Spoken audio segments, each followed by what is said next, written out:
It was just an stage of a small boat or a camp, and on the river, and um, against the backdrop of sunset. You all can see the details. This was the exact image that was projected to all of you.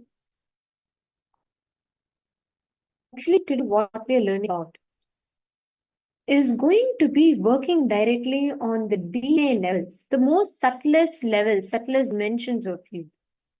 And the first and foremost principle that we are going to be understanding about is how to have breakthrough in your DNA. And a beautiful aspect today is also you're going to be understanding or manifesting powers on the Panchabhutas, connecting to the 5 elements of and manifesting the powers related to that. That's what we're all going to be doing, manifesting today. So let's all enter into our day and start with understanding what these Panchabhutas are. What are the 5 elements of nature and how are they connected to us? How do we balance these 5 elements and what roles does it play in our life? We're now going to be listening to some of these revelations on the Panchabhutas.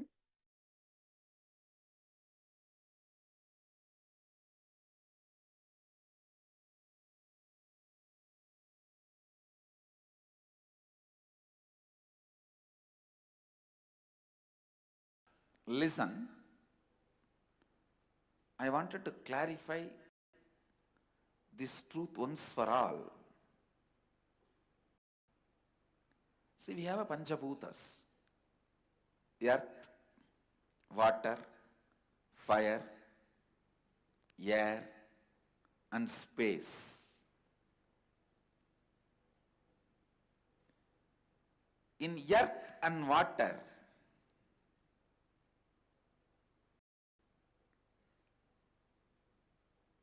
the grass elements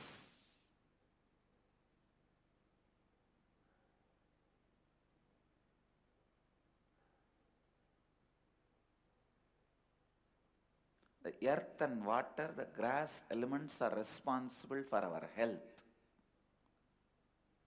Inside our body, the earth element and water element is responsible for physical health. Then fire and air. Inside our body, the fire and air is responsible for our mental health. Understand? The space element which is inside us, that is where all our memories are stored. Thoughts are recorded and stored in our space element. The 5 elements.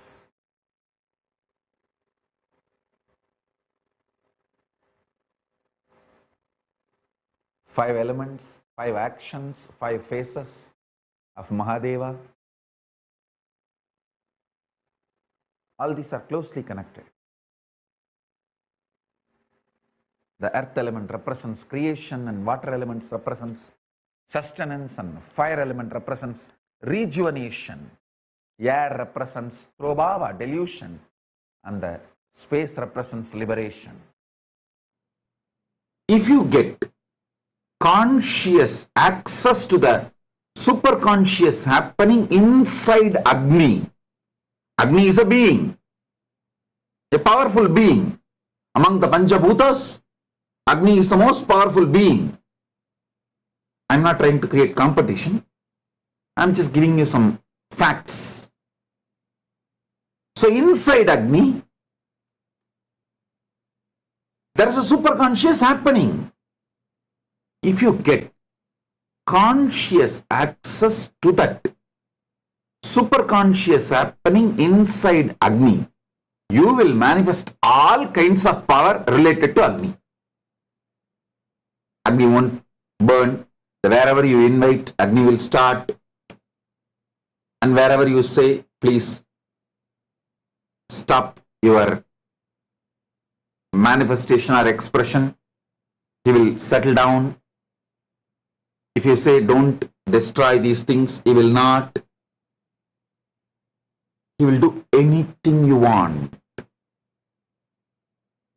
Having superconscious being opening up to you and to give conscious access to you, to that superconscious happening only, we use great mantras. Listen.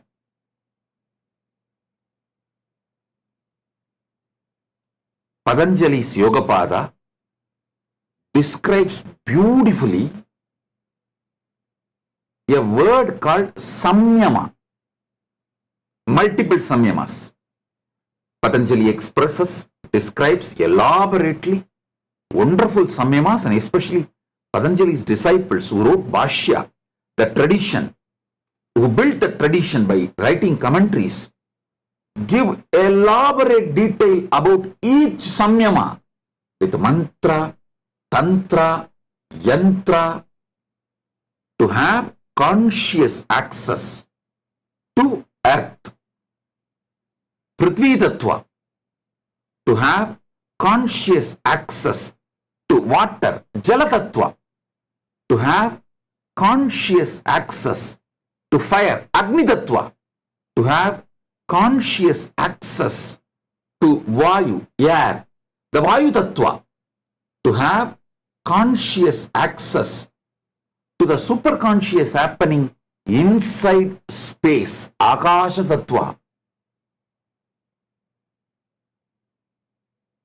Yoga Sampradaya gives elaborate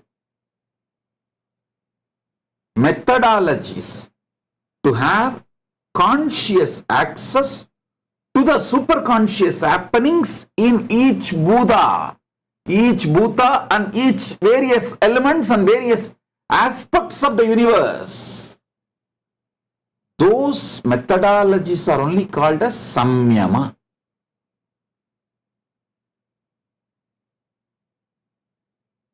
Life becomes rich in you the more and more the conscious access you have for the superconscious happening inside you, outside in others, and outside in many of the Panchamahabhutas or many of the elements of the universe. You can have a conscious access to the superconscious happening inside Chandra. There is a Chandra Samyama. You can have conscious access to the superconscious happening inside Surya, Sun, Surya Deva. There is a Samyama for that, Surya Samyama.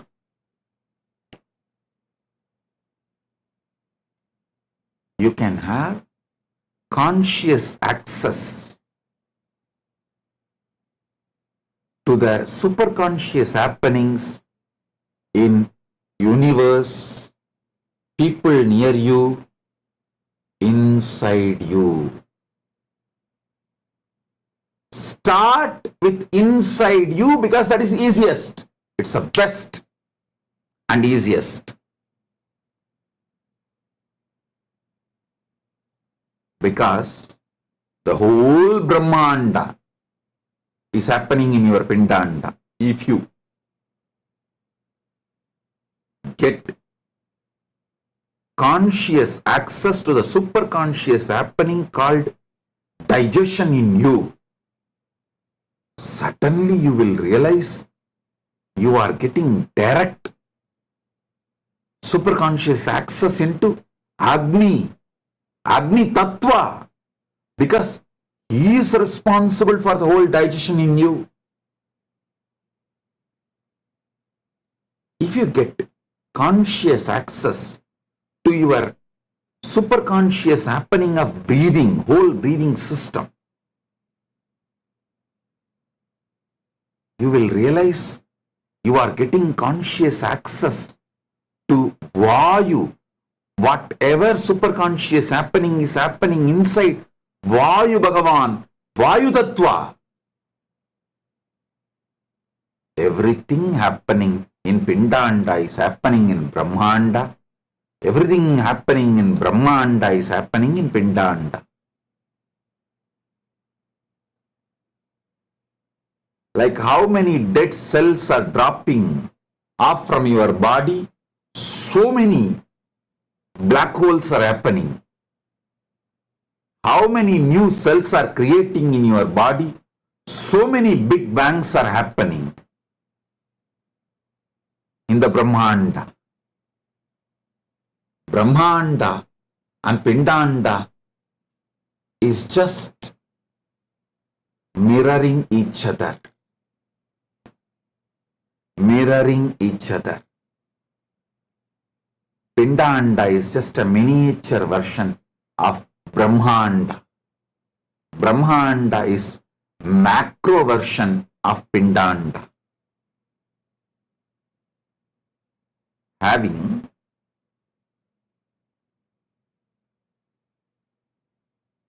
all the methods, having all the methods to have conscious access to the superconscious happening is agamas. See, conscious access to the superconscious happenings in your life, everything from birth to death, that whole knowledge is called Charyapada. Understand what I am talking, the pure science, super science, the pratyaksha pramana, the existential reality of super science, the physicality of the existence is physics in super science. And the physicality of the physics, what it goes through when its 5 dimensions overlap and dance with itself, the Shakti Chalana is chemistry of the cosmos. It's air element, earth element, fire element, water element, and the space element. When they play with each other, what happens is the chemistry of cosmos. And listen carefully, the physicality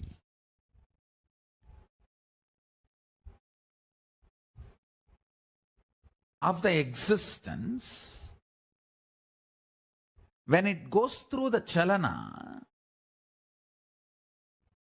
means its 5 fundamental elements play with themselves, and that process is chemistry.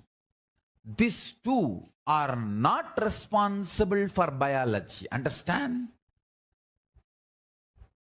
The human science is trying to tell you these two are the responsible for biology. No. Biology is the pure gift from the existence into this. Maybe the growth of the biology and different permutation combination of biology may be impacted by the physics and chemistry, but the physics and chemistry is not origin of the biology, is the truth from super science. Understand? That is why I insist the evolution theory of the Darwin is not complete.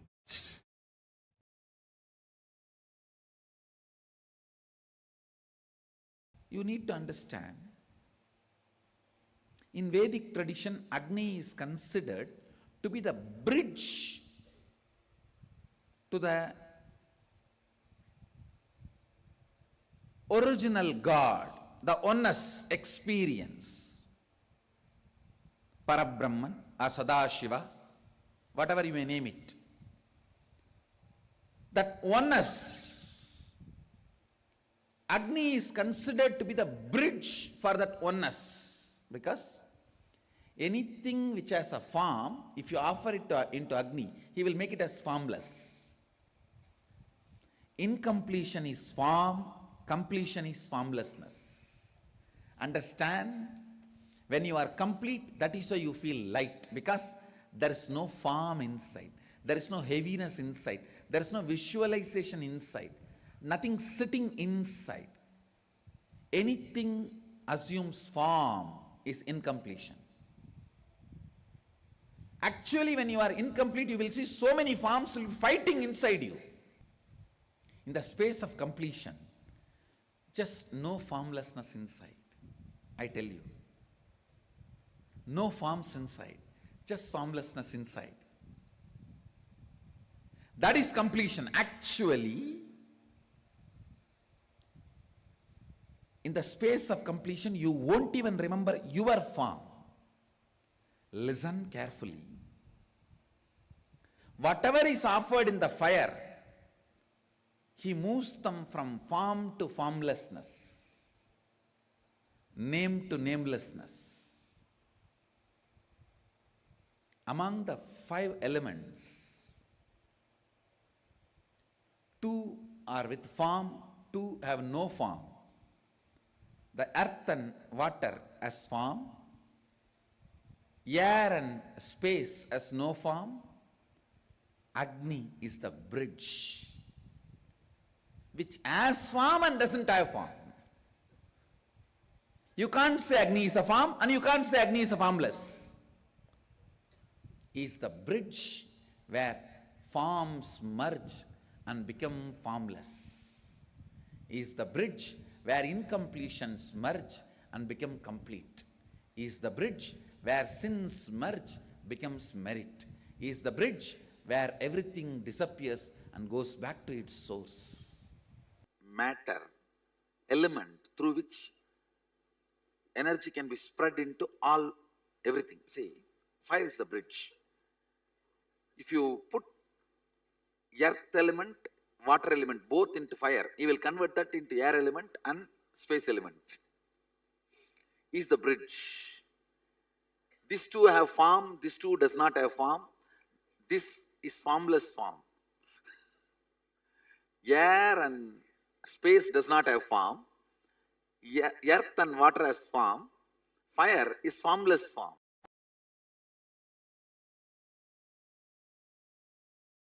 I still remember very clearly one incident. Let me tell you. It really happened.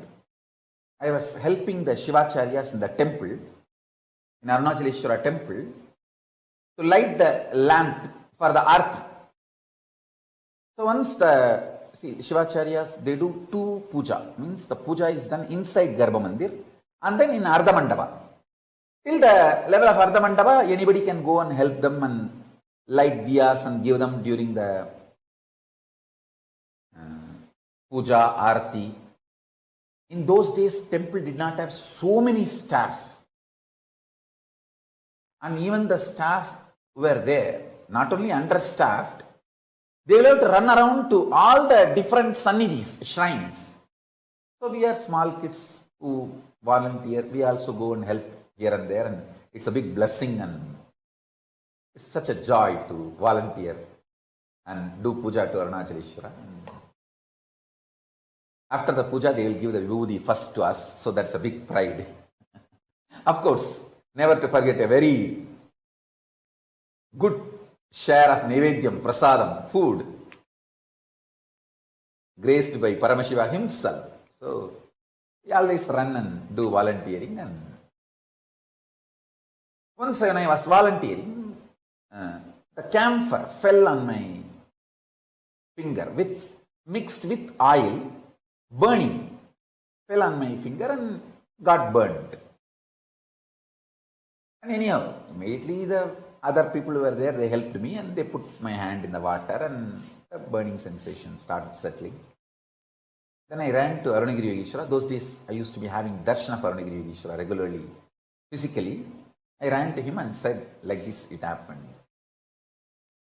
And he just held that finger and said, Kana, நெருப்பு சுடுங்கிறது தப்பு பாடமப்பா, பாடத்தால் தான் சுடுதை தவிர இருப்பினால் சுடலப்பா. He was telling me, the fire burns, fire hurts, is because the lesson we learned that fire will burn, not by the existence fire will burn. I still remember how he raised the whole, not just temperature, my cognition about fire. That's it. I realized even the so-called fundamental experience, like fire burns, is because you learned that way. You are delusory learning, not because of its existence. He said, hey, Agni, தத்துவமப்பா, அது வயத்துக்குள்ளேயே தான் இருக்கு. நம்ம வயத்துக்குள்ளேயே இருக்கிறது எப்படி துக்கம் கொடுக்கும்? He was trying to teach me in Tamil. I am trying to repeat the words as it is. Fire is a principle, fundamental principle of existence, and it is there inside our stomach. Anything which is inside our stomach, how can that destroy us or burn us or disturb us? Skin is the Prithvi, the earth component of you. Fire is one more component of you. How can one component of you destroy another component of you when you are still alive as the master of you? He said, நீ உடம்புல இல்லாம போயிட்டா அப்போ ஒன்னோட ஒன்னு அடிச்சுக்கிட்டு ஒன்னு கொளுத்திருச்சுன்னு சொன்னா சரி புரிஞ்சுக்கலாம். ஆனா நீ உடம்புல இருக்கும்போது உன்னுடைய பாகங்கள் எப்படி ஒன்னு அழிக்க முடியும்? He was giving me the multi-dimensional logic, not binary logic. He says, when you are not inside the body, your own fire component has burnt your own earth component. At least that can be tolerated because you are not there. The head is not there. When the head is not there, the students can, it's like if the teacher is not there, the students can fight amongst each other and burn the classroom. But when the teacher is there, head is there, how can they fight with each other? He said, you are the head. When you are in the body, how can your fire element burn your earth element? I said, right.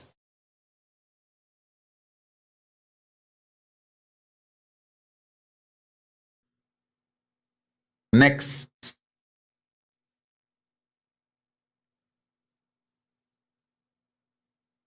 The 5 elements.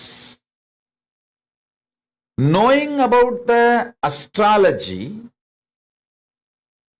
empowers you in your space. Akasa Tattva.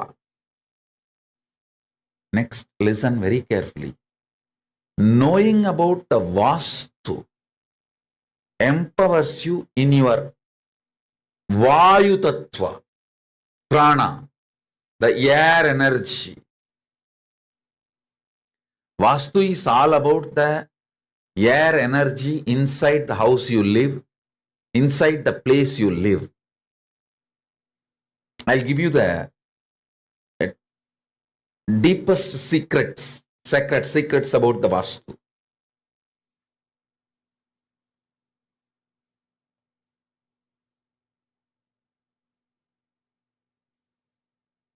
In your own house, sit in southeast, you will feel fresh whole day. You will work, your thinking will be so sharp from morning till night. Sit in northeast, you will feel sucked within just 1 hour. Because the place to sit is southeast, Nairuti. All this you can see in your own everyday life.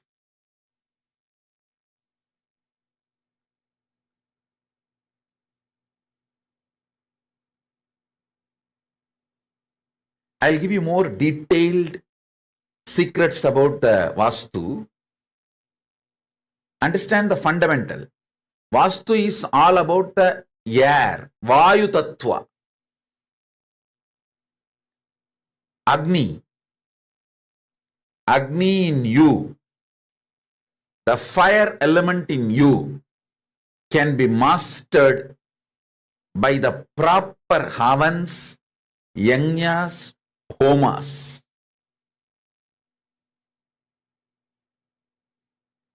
Water element in you can be mastered through yoga, bending the body, making your body fluid,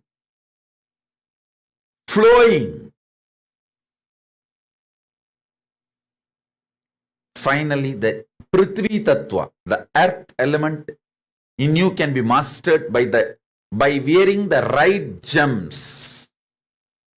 The right gems can make your whole body master the Prithvi, earth element.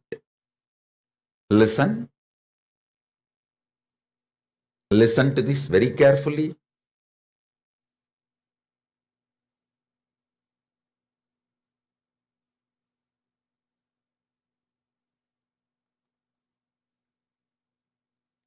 Astrology will empower you from Akasha. I'll give you some of the basic understanding. The sun. Let me bow down to Navagrahas. Receive their grace by praying to them, offering ourselves to them, requesting them to reveal themselves to us.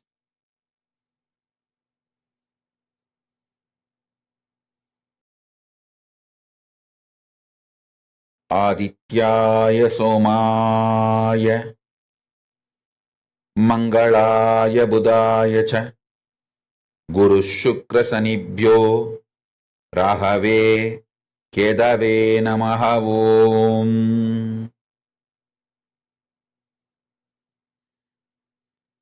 Adityaya Somaya Mangalaya Budaya Cha Guru Shukra Sanibhyo Rahave Kedave Namaha.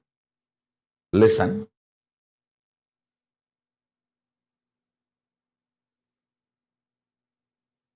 The truths I am revealing to you now is not only just words, it is an experience. It will enter into your system.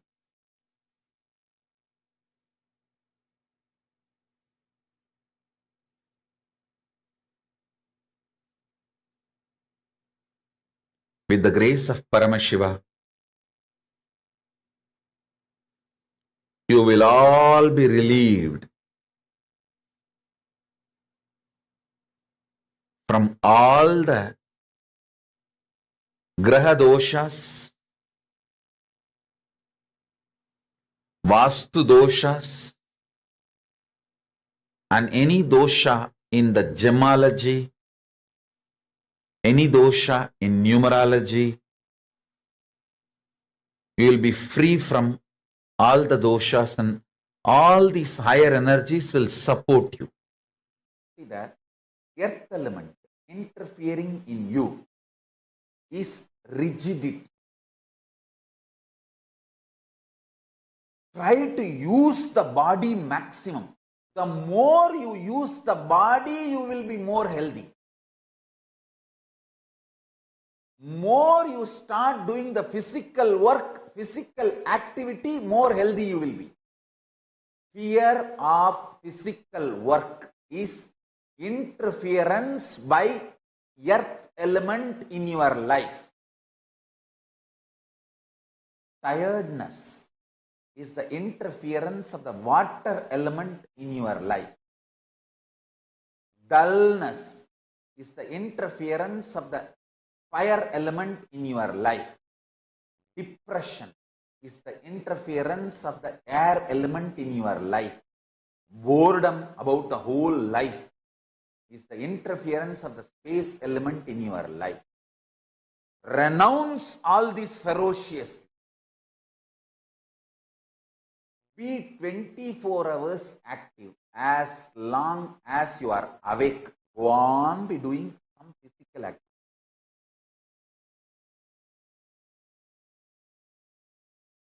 Stop this stupid life of couch potato. Stop this stupid lifestyle of couch potato. It's for all. Being unaware. The base from I wanted people to start the understanding is, by the nature of your intelligence, your body can directly produce whatever it wants from the Panchabhutas, means from the sky, from the air, from the sun rays. Sun rays is the fire representation. And from the water, from walking on the ground. It can just imbibe whatever it wants directly.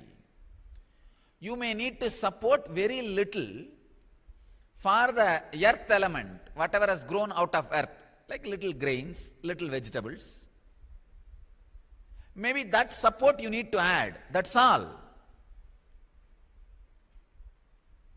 Otherwise, your body is independently intelligent to run itself.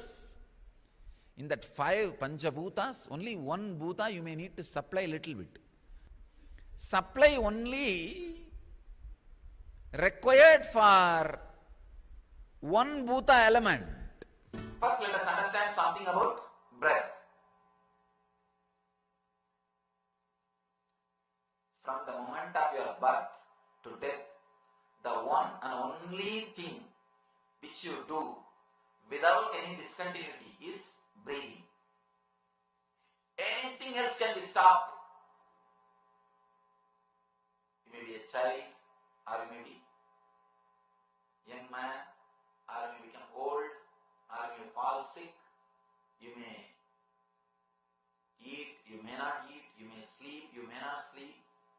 But you cannot stop breathing. That's a basic thing of life. Breathing is the one and only activity which you are doing continuously. Your being is made out of 5 elements. Earth, Prithvi, earth element, your bone, and the base structure is made out of earth element.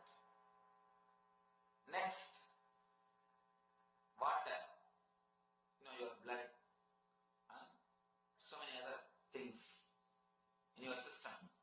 Water element represents the water element energy. Next, fire, which is constantly burning in your Manipura. Next is air, breath, prana, breath element, the air element. The 5th is ether. Ether is your mind, where your visualizations are happening, where your thinking is happening. That space is ether. 5 space, 5 elements are there.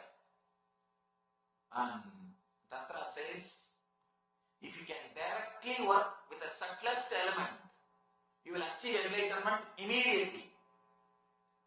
Working with earth means then you have to move to the water, then you have to move to the fire, then you have to move to the air, from there you have to move to the ether. You have to move from one step to next. You can see one will be subtler than the other. If you go deep, it will be subtler, subtler and subtlest. The earth and the water will have form, and the fire is formless form. Air and the ether will not have form. Fire can lead from form to formlessness. These are the 5 elements.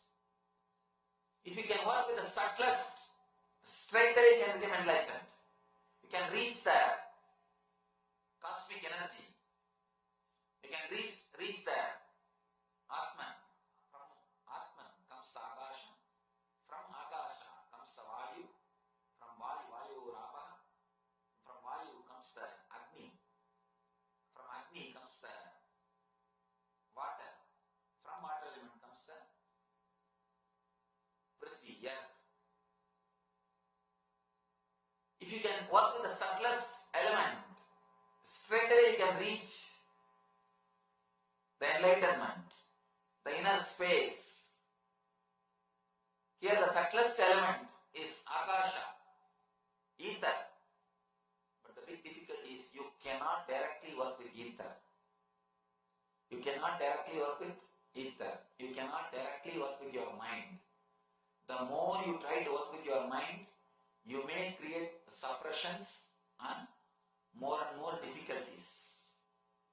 That's the reason Shiva is straight away working with air, little less subtle, but which is practical. You may have a question, how can I become enlightened? Just by watching my breath. How can I become enlightened? Just by going into the space where my breath is taking turn. How enlightenment is possible? Logically, you may not understand, but when you go deep, it happens. It happens. Human beings as such cannot work directly on the ether, on mind. The thing which they can directly touch is only the breath. And breath is the bridge between you and the universe. It is the bridge between your body and the mind. That stage, I can say, is one of the most powerful pranayama, the fourth stage of pranayama.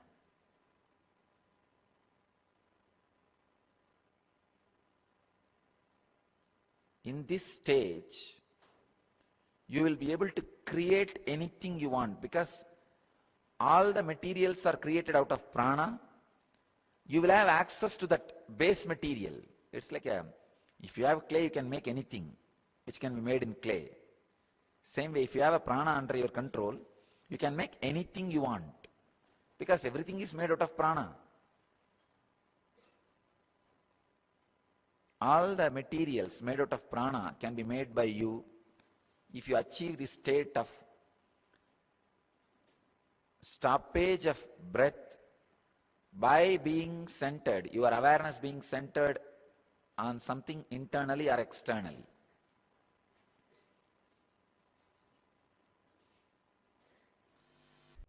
Inhaling, holding, the prana which was held in your body, that prana spreading all over your body,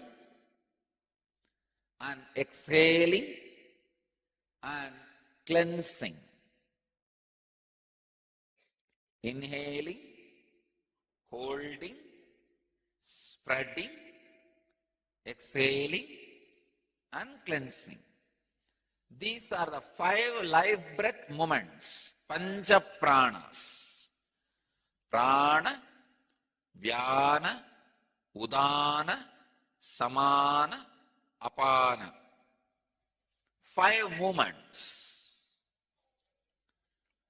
If these 5 movements are balanced and proper, naturally your body will be in health, your mind will be in a balanced space, your consciousness will be soaring higher and higher and higher.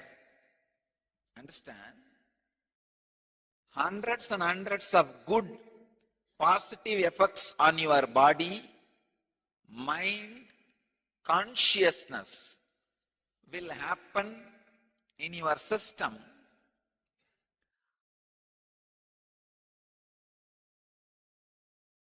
just by balancing this Pancha Pranas. Samyama and fire have a lamp Please understand, when you do samyama, have a lamp lit by ghee. Don't use any other oil, don't use candle, don't use any other type of fire, just lamp used with ghee. You may think, what is the difference between ghee lamp and other oil lamp? The material you use and the quality of the fire are actually related. If you gaze at the lamp used with ghee and gaze at the fire created by kerosene, you will see the difference. So for samyama, always use lamp of ghee lamp. 1 feet away, keep piece of camphor. Do the samyama. Let me give you the exact instruction. First feel you are inside that light, the flame of the lamp. Then visualize that flame is inside you. First 21 minutes, you inside the flame. Second 21 minutes, the flame inside you. Third 21 minutes, feel that camphor is also inside you. The flame, camphor, you. All three are inside same space. I am not telling you some story. Really, the camphor will catch fire. When the samyama happens, the camphor will catch fire. This is the samyama on fire. Please understand, I am not teaching you the samyama to do some extraordinary power or show or magic. This samyama will heal all the digestion related, stomach related problems. All the problems related to digestion. Constipation, loose motion, and all problems related to digestion. Intestine, Jadaragni in Sanskrit. Jadaragni means the fire which is there in you constantly to transform all the food into energy. Any food you put inside, that gets transformed as energy. Jadaragni. Jadaragni will be healed. Please understand, this samyama is more for physical healing. Actually, the extraordinary power also will happen. That happening may give you a lot of inspiration, that's all. Second samyama, have a bowl of water and have a small dhruva grass floating on it. Do the same thing. Like feel you are one with the dhruva grass first. Second, feel that dhruva grass is one with you. Then give any command to move left, right, center or anything. Whatever you say, the dhruva grass will listen. When the dhruva listens, samyama is perfected.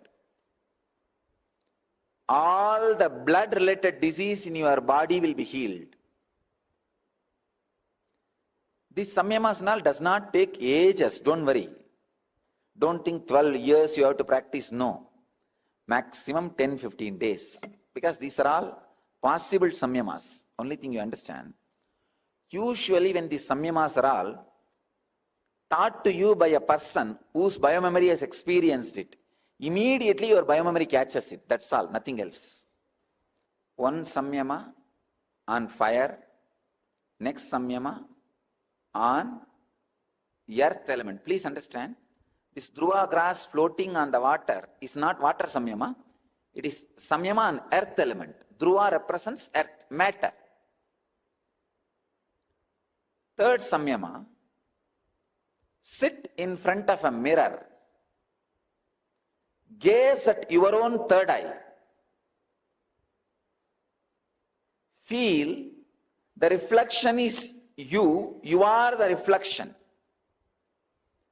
The reflection will disappear. Mirror will be empty. This is the samyama on space. Means thoughts. When the reflection disappears in the mirror, mirror is empty. The samyama on the space has happened. These three samyama you can practice even without my direct supervision. Even then I don't want kids to practice this samyama. After 18, you can practice even without my direct supervision. There is no side effect. But only thing you need to be careful about where you keep the camphor. Only the camphor should burn. Things around the camphor should not be burning or flammable. The camphor should not create fire accident. Those things you need to take care. Let me reveal Paramashiva's description and vision about food. How he programmed you.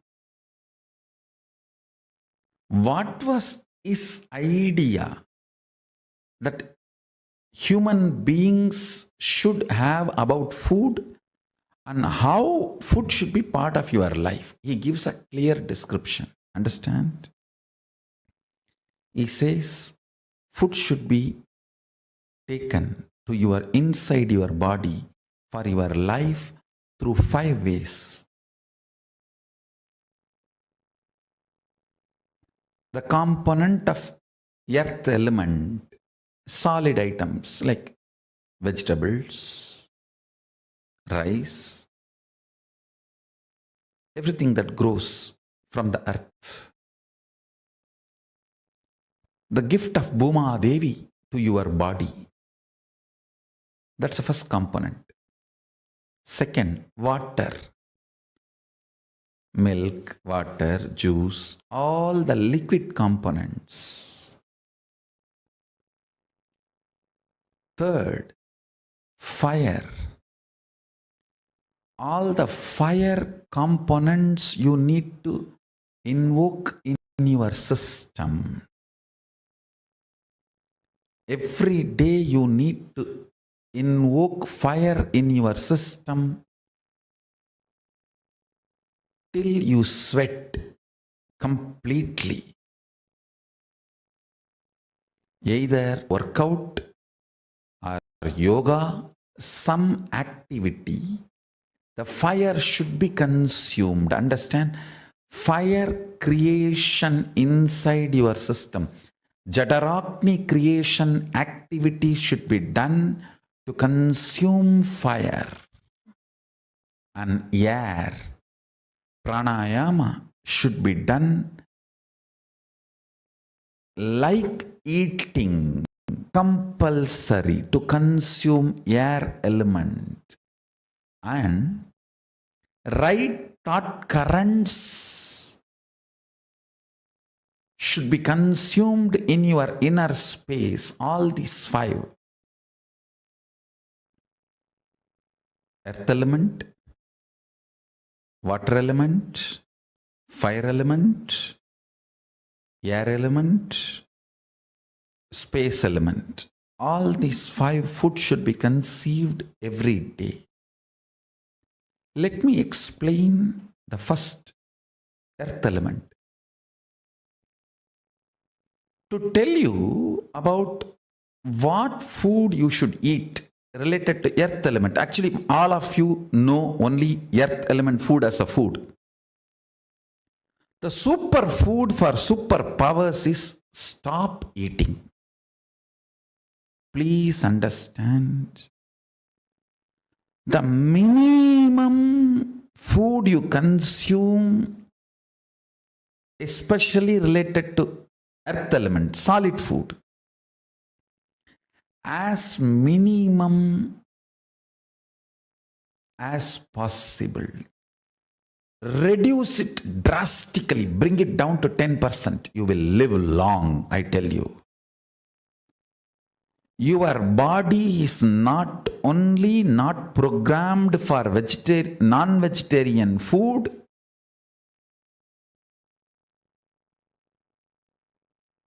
it is not programmed for continuously having solid food. Understand? I really want to tell you, before I give any medical advice, I think multiple times, experiment on me on multiple ways, because I know I am responsible for what I am uttering. With all my responsibility, I tell you, just reduce your food intake, solid food intake to 10%. You may say, oh, I may get gastric problem. All those are too simple problem to be handled. Understand, if you drastically cut your food, the problems which comes is too easy than the complications you create by eating too much. For example, after sunset, if you don't eat, you may develop little gas. But if you eat, you may develop liver cancer. Understand, the fat settles on the liver when you eat after the sunset. After the sunset, your system does not get enough energy to instigate, to awaken Jataragni from sun. Jataragni means the energy, fire which is needed for digestion of the food. Please listen. Moon supports Kamagni. Sun supports Jataragni. So, only when sun is available to you, consume solid food. Never touch solid food when the sun is set. After sunrise, before sunset, finish all your solid food consuming. Before sunrise, after sunset, any solid food you consume is direct poison. It will collapse the flow of Jataragni in you. Understand? I am telling you, reducing the solid food consumption literally liberates you from all diseases and makes you manifest extraordinary powers and possibilities. So, my disciples, thou shalt not eat after sunset, before sunrise. You can drink liquids, juices, milk, all those liquid items. Thou shalt not eat after sunset, before sunrise. Understand, I tell you. Even if you develop little gas, it is nothing wrong. You can heal it. It is too simple. Other complications you develop because of overeating is too much. Bring down your solid food intake to 10%, you will manifest superpowers. All of you, I know all of you are preparing for Paramashivoham. Till Paramashivoham, I request very strongly, you bring down your solid food intake to 10% of what you are consuming now.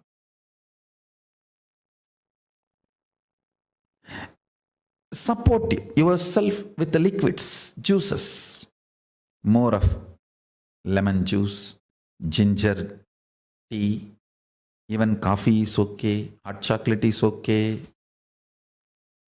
Support yourself with more liquid. And every day, at least 42 minutes, do do some activity like yoga, jogging, running, something which awakens the Jadaragni in you, makes you sweat, awakens the fire of digestion in you.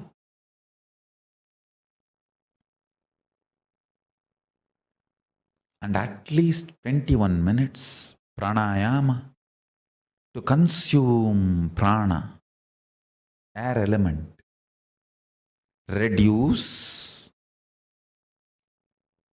earth element, solid food to 10% of what you are consuming, increase liquid components as much as you want, increase the fire intake through heavy workout, heavy physical activity, increase the pranayama, deep, long breathing.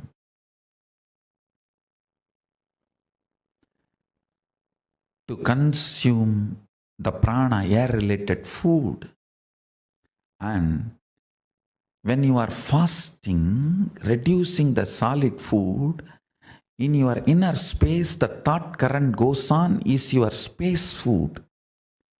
Evolve powerful cognitions during that time. That is what I call religious fasting detoxification. Understand this whole process. Superfood for superpowers is religious fasting detoxification process. 5 instructions. Reduce the solid food to 10% of what you are consuming now. If you can completely stop, great. If you can completely manage just by liquid diet, great. If not, at least bring it down to 10%.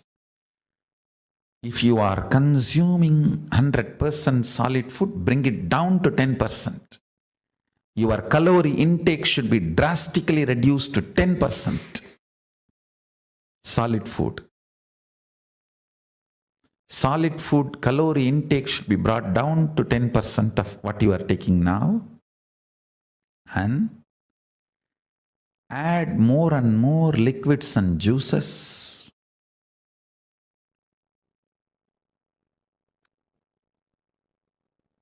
Third, first instruction, cut down 10% of the solid food. Second, increase more and more liquid food, liquid intake. Third, intake fire through heavy physical activities like running, jogging, yoga, workout, all that. Fourth, increase the pranayama as air intake.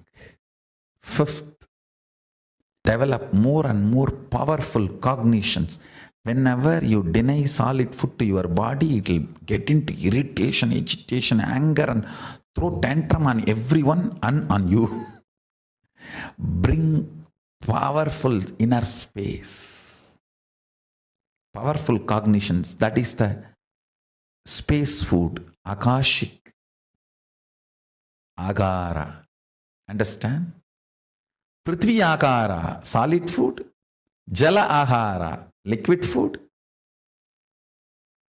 Agni ahara, fire food. Vayu ahara, air food. Akashakara, space food. Balance these 5 as per Paramashiva. You will manifest extraordinary possibilities and powers. Everyone who is preparing for Paramashivoham, do this. Do this. You will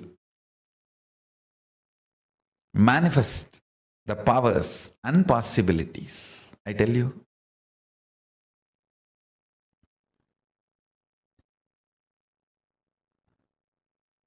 This is the best detoxification you can have.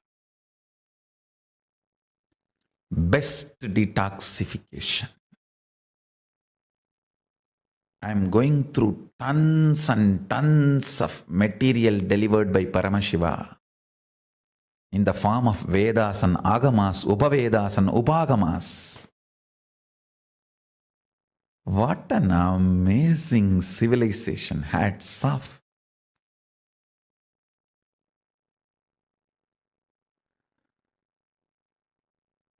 What amount of research and development in every field.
Nityanandam. Hope all of you are able to see us and hear us clearly.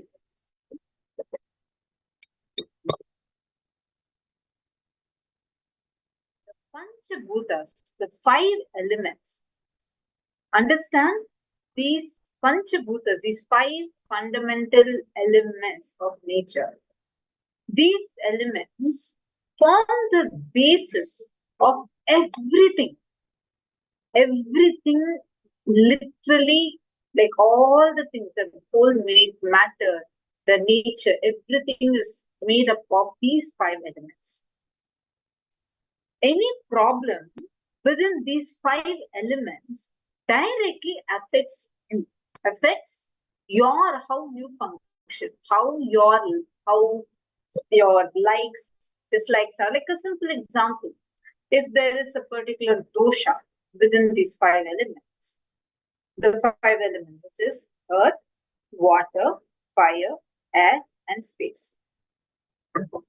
All these are responsible for our health. Inside our body, fire and air are responsible for our mental health. Space element, which is there inside all of us, is where all our memories are stored. Thoughts are recorded in our and stored in our space element. The earth element, which whenever it interferes with you, it's what is called as rigidity. The more you use your body, the more healthy you will become. Just understanding about these Panchabhutas, how they affect us, their effects and side effects, directly heals you how your digestion power is, how healthy you are, and how flexible you are in all these levels. And these Panchabhutas are not just the physical elements alone, but even how the cognitions that we hold, the way how we operate directly impacts and influences these Panchabhutas. How many of you are understanding this so far? If all of you are understanding this, can I request all of you to please post yes in the chat? See, these Panchabhutas, the 5 elements, are a bridge even for us to connect to the divine. See, if you see, the subtlest of these 5 elements is the space element, and after that is the air element. Now, these two are formless. There is a bridge between the gross elements to the subtle elements, which is earth, water. These are physical. You can actually see them. You can feel them. It's physical. Air and space are not physical. They're not gross elements. They're subtle. Fire is the bridge between these two, which is the reason why whenever you offer homa, offer it to the fire god. That is understanding these 5 elements are going to be very powerfully helping you to overcome any kind of issue you're facing in your life, specifically if you are facing issues related to your hormones or anything inside your body, whatever issues you're facing, these elements directly help you in that. This understanding of you will know which element to address when. Just that understanding which tattva, like Prithvi tattva, or Prithvi tattva means earth element, or is it the Apa? Apa is water. Vayu, Agni. Agni means fire. Vayu means air. And Akasha means space. There are several ways in just understanding, getting awareness to these 5 elements, understanding how the fundamental way, how they exist. Then automatically you will start aligning more and more in your life. Like, for example, certain foods are good to be eaten when you are having more of Vayu element inside of you. So understanding your body, understanding these 5 elements will help you understand the nature of food that you can eat.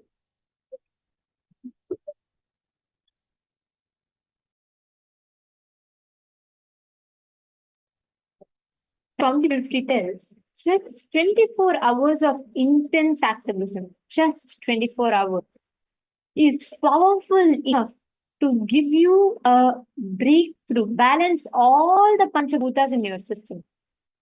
Literally every imbalance that is there in your system will be balanced by the Panchabhutas. And all you need to just 24 hours of intensely active lifestyle. The moment you start living that intensely active lifestyle, you will start having a breakthrough. See, first identify how much of interference of element is there in your life. Whatever element that might be. Actually sit and identify how much percentage of that element is interfering in your life. I request every one of you take a few minutes and write down how do you see the reflection or the rigidity, resistance to do physical work, for example, that is interfering too much in your life. Or maybe you feel constantly dull and very tired, almost in the verge of falling asleep. Like this, write down each activity and write down the emotion that you go through with it. I request every one of you to do this. Please take a few minutes and pen this down.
Hope all of you were able to write this. See, by writing this, analyze which element is the main reason why you are experiencing what you are experiencing. For each of these activities, look into why you started having this and pen down complete for each one of these activities. Actually, now we're going to be entering into a very, very powerful session. This session, it is for experiencing that space of completion and manifesting whatever you want into reality by using the science of creating the space. Understand? Many times we say, okay, probably this is my space, this is happening. What does that even mean? And how can you create space? What is the right science for you to create space to manifest something that you want to manifest? So now we are going to be entering into that session. I request all the participants to please intensely listen, and any doubts that you might have, any questions that you might have, feel free to post it here and ask. I request all the participants to kindly come on camera.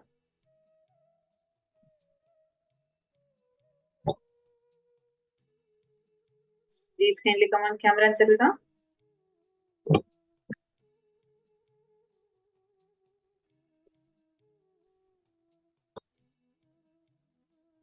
Now let's enter into the session where Swamiji reveals about the power of space creation.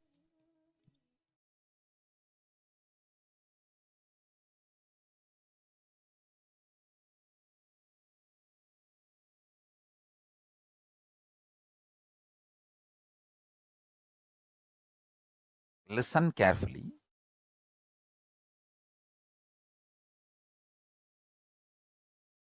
Inner space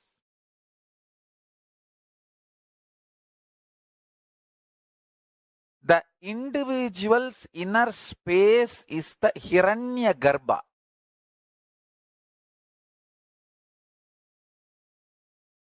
For individual's life to manifest.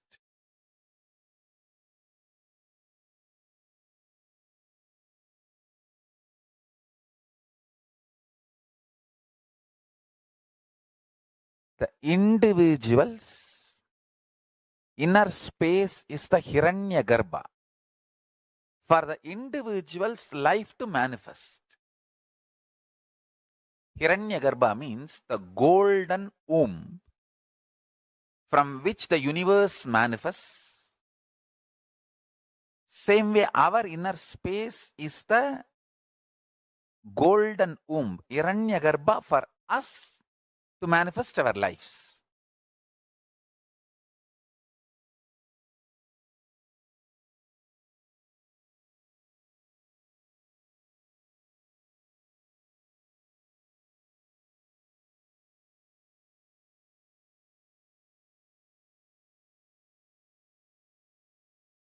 The Hiranyagarbha should always be joyful, celebrating. Listen carefully.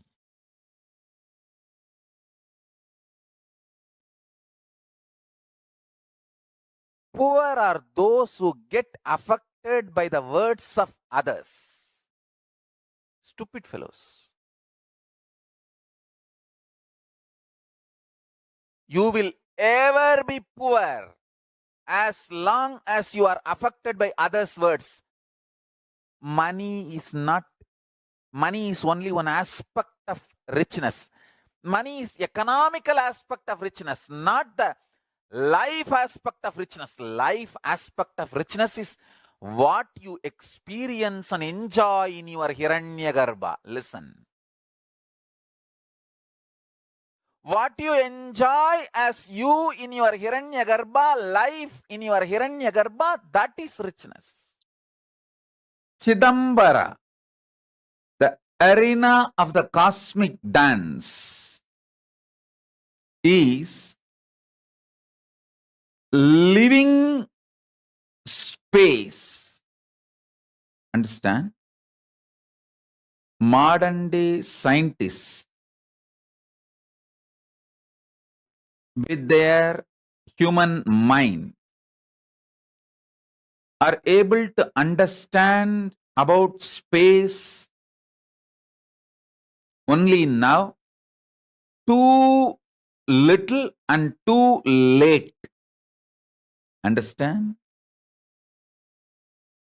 They are trying to understand space. Modern day scientists are trying to understand space. What they understood till now, too little and too late. Thousands of years before, Hindus had a clear understanding about what is space. Space is living existence, living entity. I should say closer to consciousness. Space is very closer to consciousness. I'll give you some of the important, powerful cognitions about space. Just if you internalize this, you can use the power of space in your day-to-day life in a very practical way, simple and very practical way. First, space is a living entity. It's not emptiness, it's not dead, it is living. Second, it is very close to consciousness. Third, the space you are carrying inside you, where the thoughts manifest, is directly connected to the space where this universe is established. Chidakasa, your conscious inner space, is directly connected to Mahakasa, where this universe is established. The space where this universe is established is directly connected to the space, your inner space where you are established. It means you have absolute ability to influence, inspire,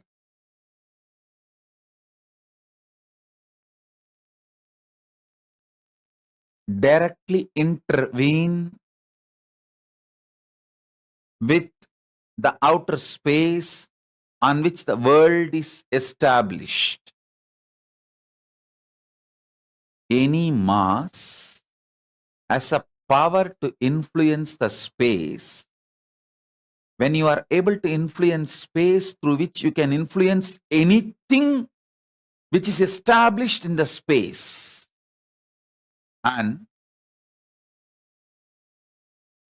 just by sheer power of thoughts,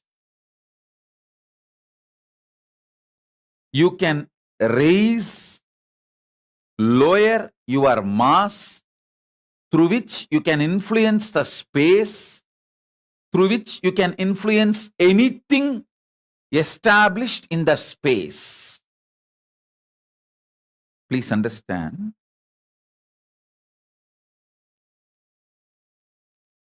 When you meditate on cognize something very heavy, higher than your brain can grasp,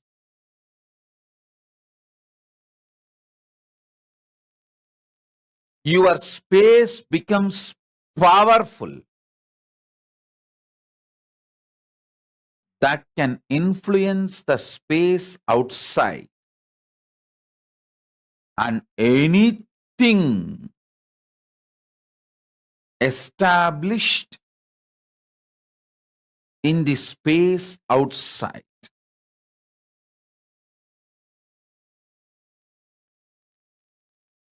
I'll repeat.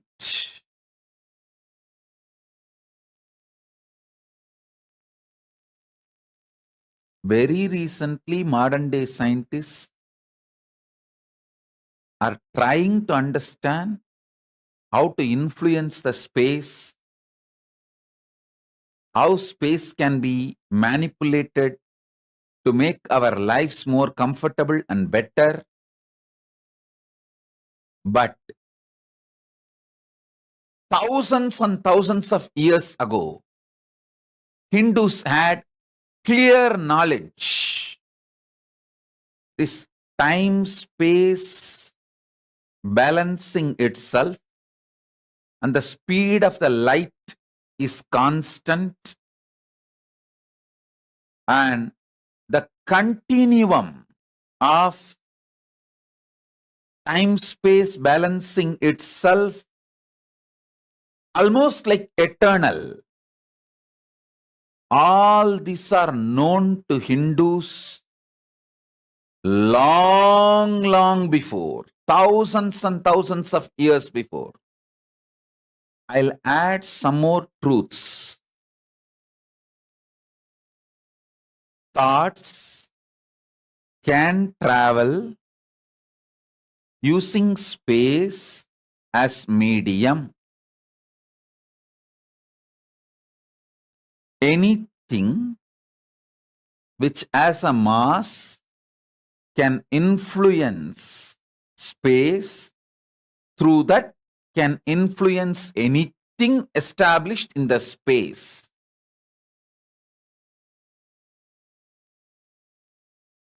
Let me be more clear and straight. Just through your thought, power of cognition, the power of your inner space, Chidambara, you can influence anything established in the space, whether sun or the moon or the universe or the black hole or the Big Bang, anything established in the space can be influenced through the power of your inner space.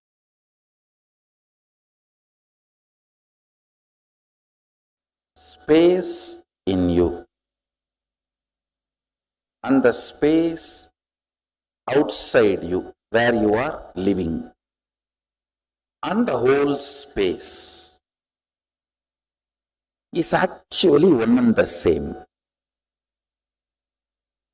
Your self-doubt, self-hatred, self-denial makes you feel they are separate and you are separate. Fortunately, your self-hatred is not more powerful than my ability to initiate you. That's the good news. See, fundamentally, Mahadeva, when he describes this Vidyapada and Shivatattva, Vidyatattva and Shivatattva, the whole chapter is called Vidyapada, Mrihendragama.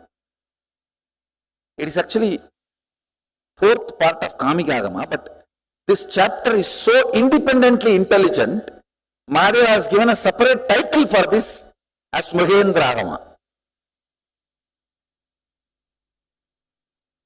How many of you are able to cognize, even roughly, that space is one and the same?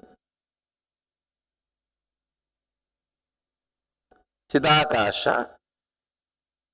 Chidakasha is the space where you are living. Daharakasha, Chidakasha, and Mahakasha.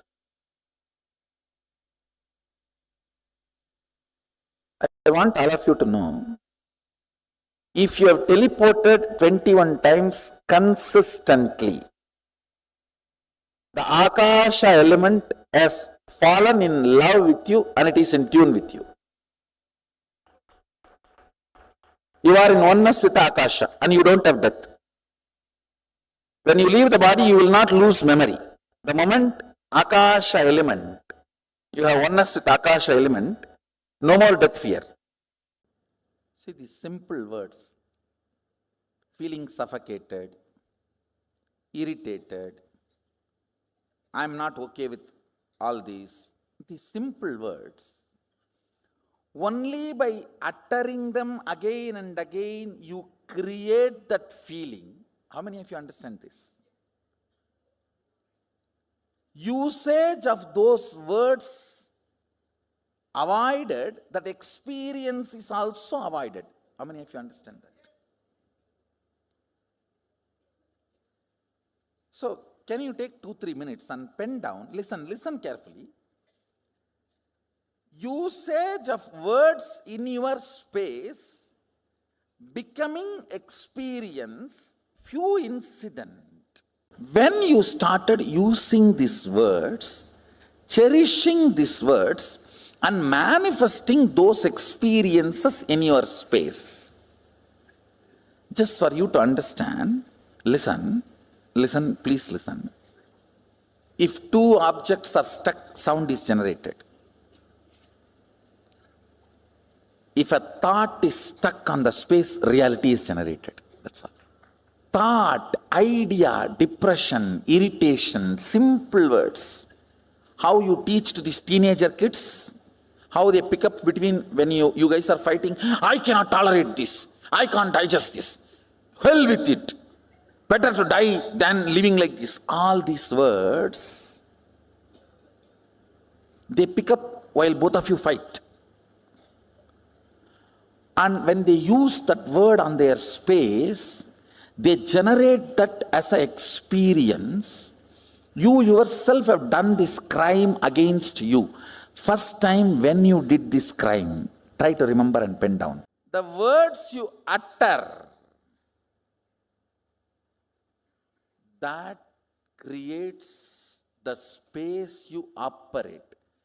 That makes your breathing space as Katakasha or Chitakasha. Chitakasha means consciously generated space. Means if you are uttering all the words consciously, tuning to your life's goal, you create Chitakasha. If you are uttering why without knowing why you are uttering, or because of compulsions, and manifest default reality by fault, that is called Katakasha. Listen, default reality is Katakasha, conscious reality is Chitakasha. These three words, Taharakasha, Katakasha and Chitakasha, and Mahakasha. Mahakasha is whatever exists, that you don't know anything. You don't know ABCD of Mahakasha. Please understand. See, one more thing you need to know. One good thing about Akasha is it can never get corrupted. It can be easily programmed. Like electricity cannot be corrupted. It may be helping you for last 100 years, but it will not bother to kill you in 1 second if you do something wrong. Same way it may be killing so many people in so many places if something wrong is done. It will not bother to help you if you do it proper circuit. No qualities acquired, no favoritism, and no corruption. That's the quality of space. No favoritism, no quality acquired. It is all about what you want to do from now. That decides the whole programming of the space. That's all. I read the research in one of the leading spiritual magazine. They say they planted 3 rows in a pot. The same type of rows, same way the water is given, same way the minerals are given, same type of care is offered. Only one difference. All the 3 are kept in a different room, Every day, the owner will go to one plant and curse that plant. You will never be alive. You will never do anything properly. Continuously curse that plant. Next plant, he will not do anything. He will just pour the water and come away. Third plant, he will go and tell, you are going to have a beautiful flowers.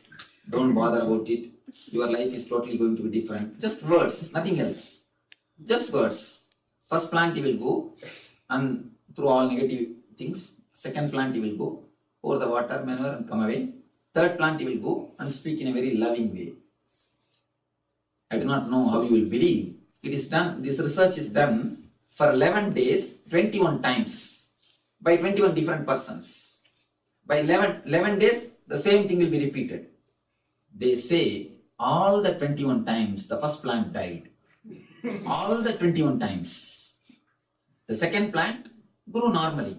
Third plant, 2 times more it grew. It was flowering.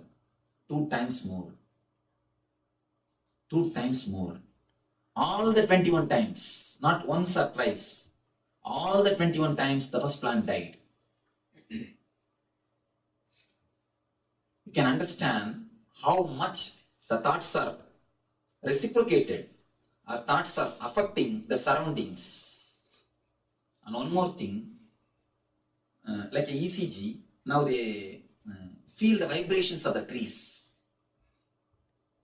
They have connected some 10 trees in one garden with that machine. The graph of their vibrations are read by the machine. The woodcutter was asked to enter into the garden thinking to cut one tree. He was already given the instruction, you think that you are going to cut this tree and enter the garden. The report says, only that tree graph goes havoc, not the other trees. Only that tree graph goes havoc.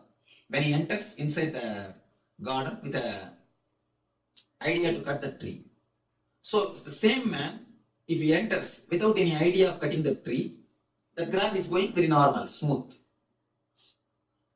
Through these few things, you can understand very clearly that your thoughts are clearly reciprocated, or your thoughts are affecting the surroundings. And the Vastu Shastra says, all your thoughts are captured and stored in your house where you stay. Because never think that where you stay, the place is a dead place. It is an alive energy. Alive energy. The houses where you stay, the ether has got the capacity to hold your thought or to collect your thought. Whatever you think, those thoughts just get settled in your house, in the place where you stay. It's like cobwebs, just like cobwebs. If 15 days, if you don't clear your house will be surrounded by cobwebs. The same way, if you don't do meditation or this type of spiritual things, your house will be surrounded by the negative cobwebs, negative thoughts. You see the physical thing, cobweb you can see and clear it. But the spiritual things, the subtle things, thoughts, you do not know how to see. You will not know how to clear. Whether you believe it or not, whether you want it or not, your thoughts are stored the place where you stay. That is why so many people, so many people come and tell me, Swamiji, outside my house, I am all happy, feeling beautiful, everything is nice. The moment I step into my house, the depression catches me. The depression catches me. The feeling of sickness, the feeling of sadness, feeling of sorrow catches me. Why it is Swamiji? It is true. Because it is Akash, the Katakasha. Katakasha means never think the house is a dead space. It is a living being.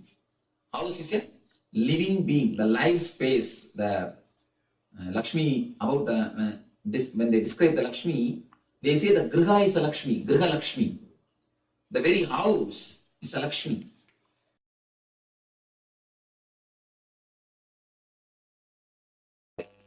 Please understand.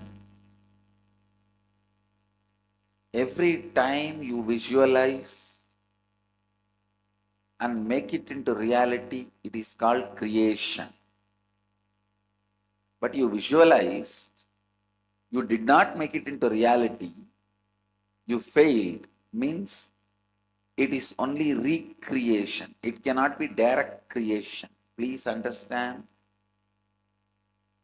Every time you hold a space for something, if there is an incompletion, the reality you created collapses.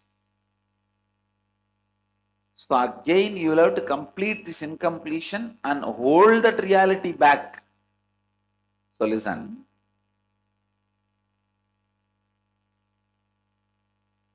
So it cannot be called as creation. I wanted every one of you to provide intense listening, because one of the major mistakes we are doing in the science of creating space, and why we go on losing confidence over our space or blaming ourselves, oh, the space creation and all works sometime and doesn't work sometime. Many times doesn't work. Listen. I want you to learn this nitty-gritties of space creation. Once you create a space, if there is an incompletion, the whole space collapses. Don't think if you just complete that incompletion, that space runs. No. You have to recreate again. So whenever you find an incompletion, complete that incompletion and drop and recreate the whole space again. Only then it gets its own individual energy, intelligence, inspiration. If you want wealth, you create the space for attracting maybe $100 million. After you created the space, after 2-3 minutes, who is going to get fooled by this space creation idea and all? Maybe by teaching the space creation idea, he might have become what he wanted to achieve, but we have not got anything. Some foolish, stupid thing. The moment that incompletion comes, but you are so intelligent, you catch that. You catch your SDHD and complete with that and drop. After you complete and drop, you think that space you created earlier is by itself powerful. No. Once you complete the incompletion, again you will have to visualize step by step and create the space. Because when you complete the incompletions and drop them, along with that, the visualizations you created earlier also goes away. The science of space creation is, it's a self-Kundalini awakening process. Understand? The science of space creation is a self-Kundalini awakening process. You can awaken your Kundalini on your own right, on your own energy, on your own intelligence. You can awaken your Kundalini on your own. The science of space creation, the science of creating the space, can awaken your Kundalini on your own and keep your Kundalini in right direction. The space creation really works. You need to understand that first. Whatever you think can become reality. Creating the space works. Creating the space works. If it is not working, something is wrong with the way you are creating and the system and the science. Complete that. That's all is the essence of today's satsang. Be very clear.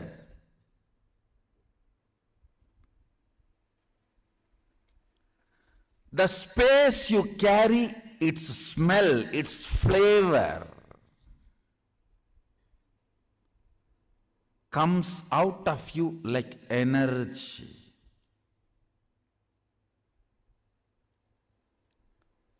Like energy.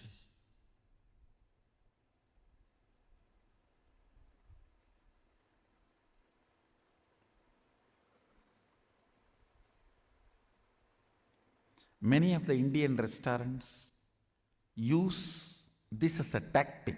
They release a certain masala flavor. That whole area will have that masala flavor. The moment you enter that zone, you will feel like eating. That is also again like a marriage only. You go to the restaurant and you order what you want. Then when you see what the other person has, you always wish you had ordered for that. And the other person is feeling the same.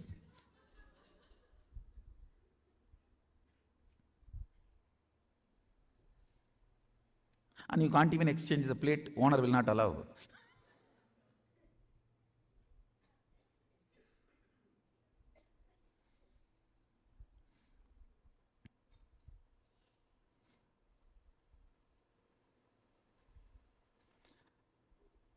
The smell, the flavor of your space. The flavor of your space is what I call Shakti. Understand?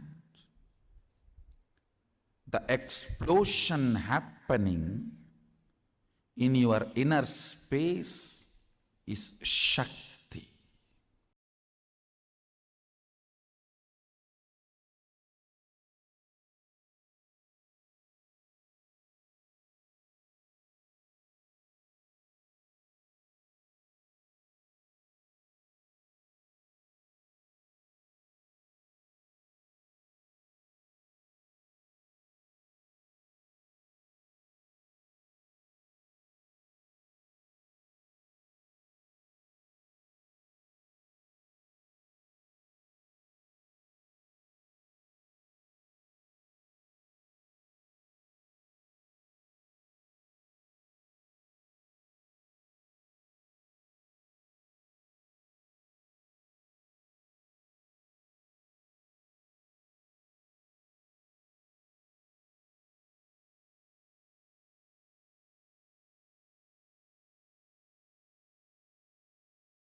Such a powerful science Swamiji revealed to all of us about the power of space creation.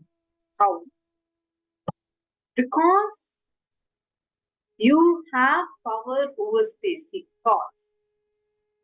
And anything that's established on space, the inner space, and anything that is established on space, you have power over it.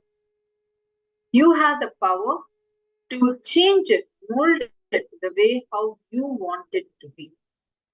How many of you are understanding this?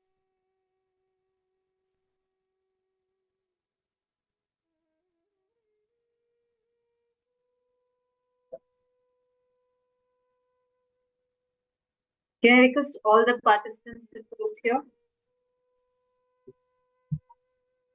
See, the moment you visualize something, create space for something, really you can manifest that as a reality for you outside. Ma Dennis, Ma Sharmeen, Ma Sumati, Ma Margarita, can I request all of you to please kindly come on camera? And please share with us what are you understanding? How are you understanding this? And please post here what are the clicks you're having. See, the moment you think, visualize something, create space for something, you actually manifest that into reality. For example, if you see, many times whenever it is something negative especially, you have a stronger cognition saying it will happen. So, the moment you visualize it, you 3D print that and manifest it. Anything you can cognize, hold space for inside of you, the thoughts that you have inside you can manifest as a reality outside.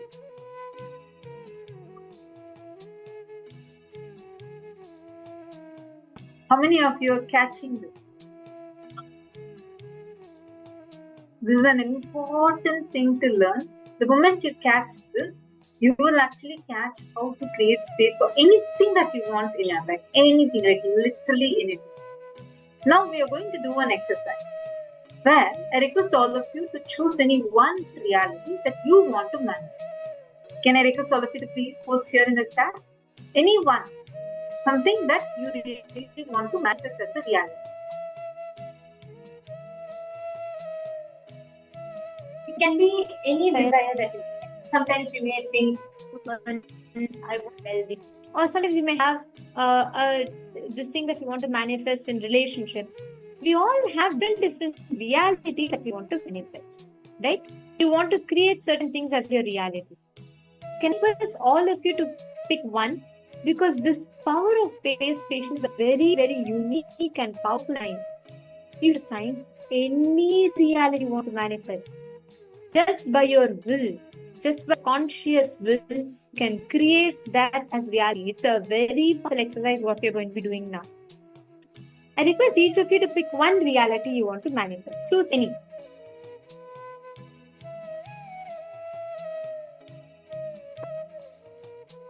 Okay, I see some of you posted. Good.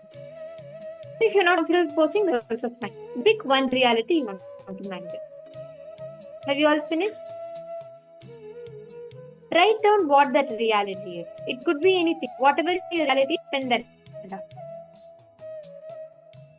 Listen very carefully. Your conscious inner space is directly connected to Mahakasha, where the entire universe is established. It means you have the absolute ability to influence, inspire, directly interact with the outer space on which the whole world is established. Your will has the ability to interfere, change, and influence, inspire, intervene into the reality, the situations that are happening outside. Now, what do you do with this information? This means anything you want to manifest, you can influence external reality in front of you. Now, I request all of you, one reality that you picked. It could be anything, right? You have written that down, correct? Now, you're all going through this exercise where visualize that the whole reality it's become, the whole intention that you manifest has become a reality. For example, you wanted to manifest, let's say, $1 million. Actually, close your eyes and visualize as if you're manifesting right now.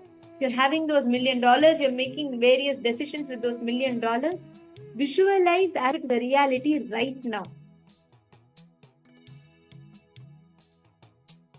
Please take a few minutes. I request every one of you to do this.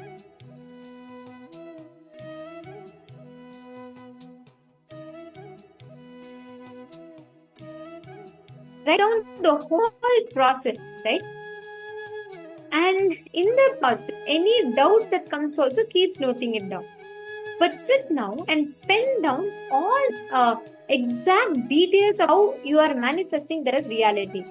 Visualize as if it's becoming a reality right now. Please pen down.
Please do not. Hope you have finished. Every time when you create the space, there's self-doubt, self-denial, whatever comes inside.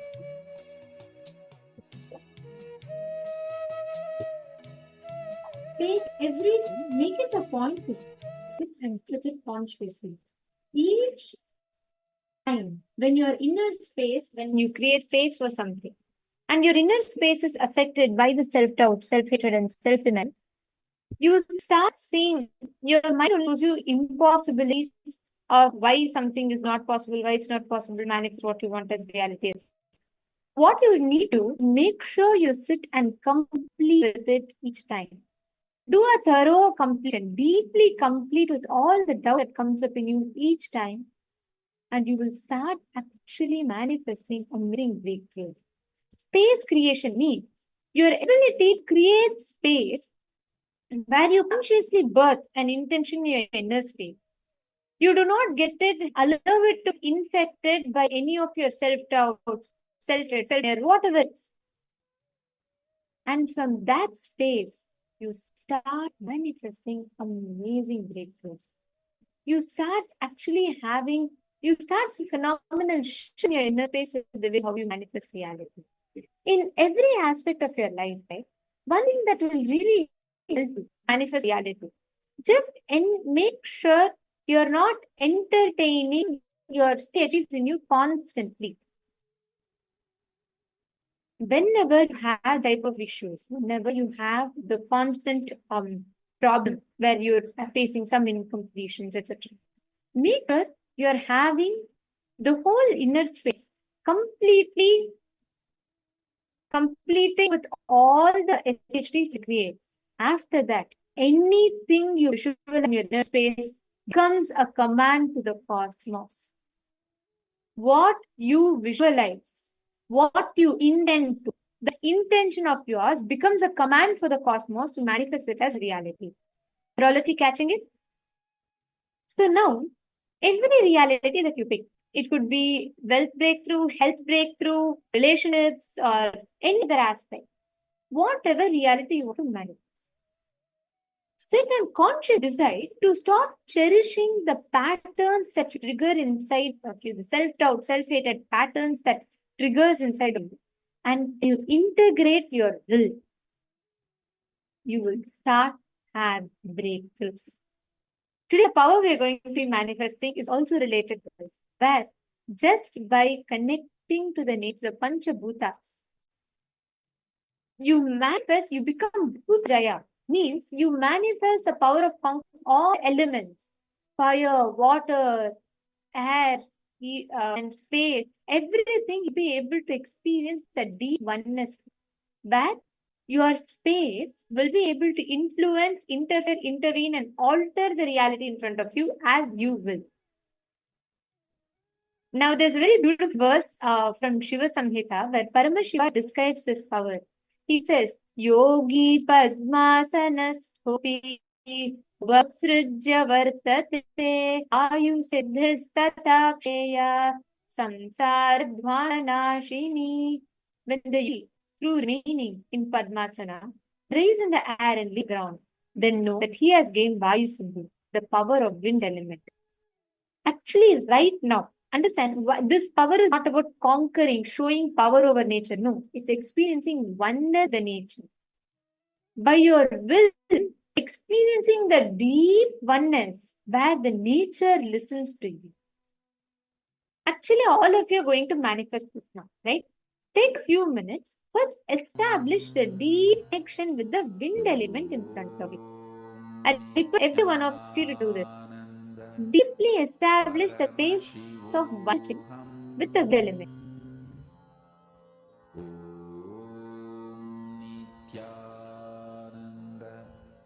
Paramashivoham